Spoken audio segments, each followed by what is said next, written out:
بسم اللہ الرحمن الرحیم۔ السلام علیکم۔ صبا عظیم وائس میں خوش آمدید۔ امیر المومنین حضرت عمر فاروق رضی اللہ تعالی عنہ کی عدالت عالیہ میں ایک مقدمہ پیش ہوا۔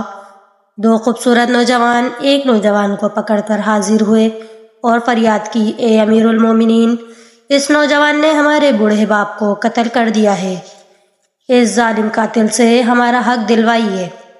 آپ رضی اللہ تعالی عنہ نے ان کا دعویٰ سننے کے بعد ملزم کی طرف دیکھا اور دریافت فرمایا کہ تو اپنی صفائی میں کیا کہتا ہے؟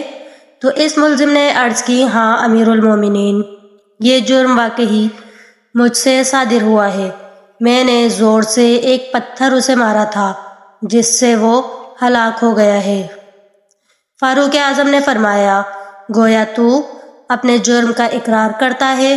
ملزم نے کہا، ہاں امیر المومنین، یہ جرم واقعی مجھ سے صادر ہوا ہے۔ آپ رضی اللہ تعالی عنہ نے فرمایا، پھر تم پر قصاص لازمی ہوگا اور اس کے عوض تمہیں قتل کیا جائے گا۔ ملزم نے جواب دیا، آقا، مجھے آپ کے حکم اور شریعت مطہرہ کے فتوے سے انکار نہیں ہے، البتہ میں ایک گزارش کرنا چاہتا ہوں۔ ارشاد ہوا، بیان کرو۔ عرض کی، 3 دن کی مہلت چاہتا ہوں، 3 دن بعد حاضر خدمت ہو جاؤں گا۔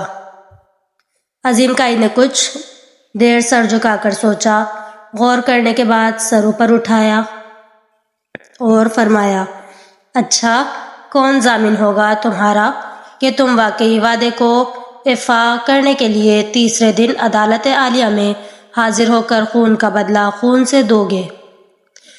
حضرت عمر فاروق رضی اللہ تعالی عنہ کے اس ارشاد پر اس نوجوان نے پر امید نظروں سے حاضرین مجلس کا جائزہ لینے کے بعد حضرت ابو ذر غفاری رضی اللہ تعالی عنہ کے پر نور چہرے پر نگاہیں گاڑتے ہوئے اشارہ کر کے کہا، یہ میری ضمانت دیں گے۔ خلیفہ رسول جناب عمر رضی اللہ تعالی عنہ نے حضرت ابو ذر غفاری رضی اللہ تعالی عنہ سے دریافت فرمایا، کیا آپ اس کے ضامن بننے کے لیے تیار ہیں؟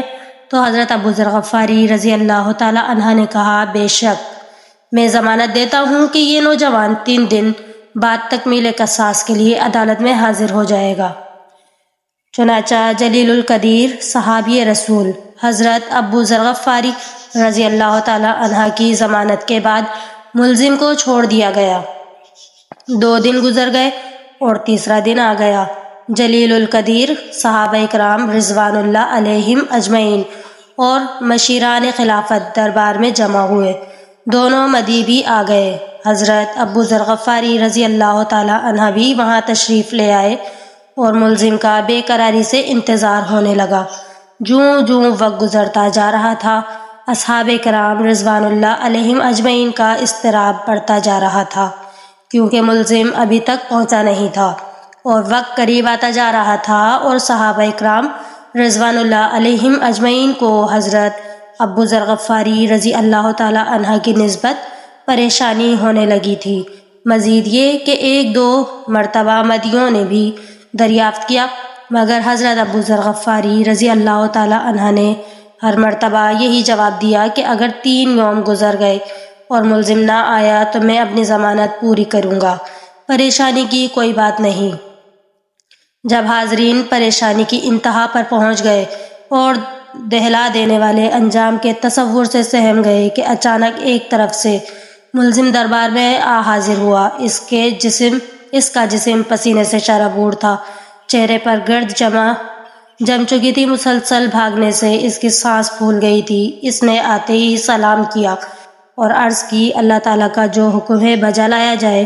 آپ رضی اللہ تعالیٰ عنہ کے دریافت کرنے پر ملزم نے بتایا کہ میں ایک امانت والے کی امانت اس کے سپرد کرنے گیا تھا۔ واقعہ کچھ یوں ہے کہ میرا ایک چھوٹا بھائی تھا، والد فوت ہو گیا۔ موت سے پہلے اس نے میرے پاس میرے چھوٹے بھائی کے لیے کچھ سونا رکھا تھا اور وصیت کی تھی کہ جب وہ جوان ہو جائے تو اس کے سپرد کر دینا۔ میں وہ سونا ایک جگہ رکھ آیا تھا جس کا مجھے ہی علم تھا، اس لیے میں وہ سونا اس کے سپرد کرنے گیا تھا۔ الحمدللہ میں نے امانت اس کے سپرد کر دی۔ جس کی وہ تھی۔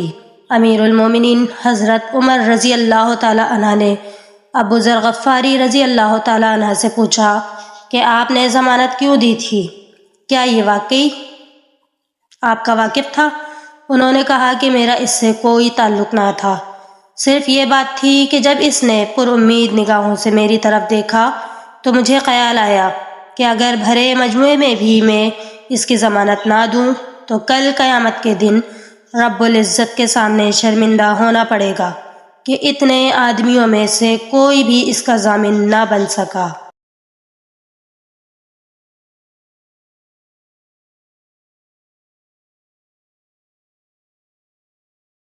بس اس کی ظاہری شرافت نے مجھے یقین دلا دیا تھا کہ وعدے کا پکا ہے، اور میں نے ضمانت دے دی۔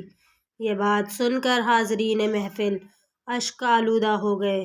مدعیوں نے التجا کی کہ اے امیر المومنین، ہم نے اپنے باپ کا خون معاف کیا۔ تو دوستو، ملتے ہیں اگلی ویڈیو میں۔ جب تک کے لیے اللہ حافظ۔ لائک، شیئر اور کمنٹس ضرور کریے گا۔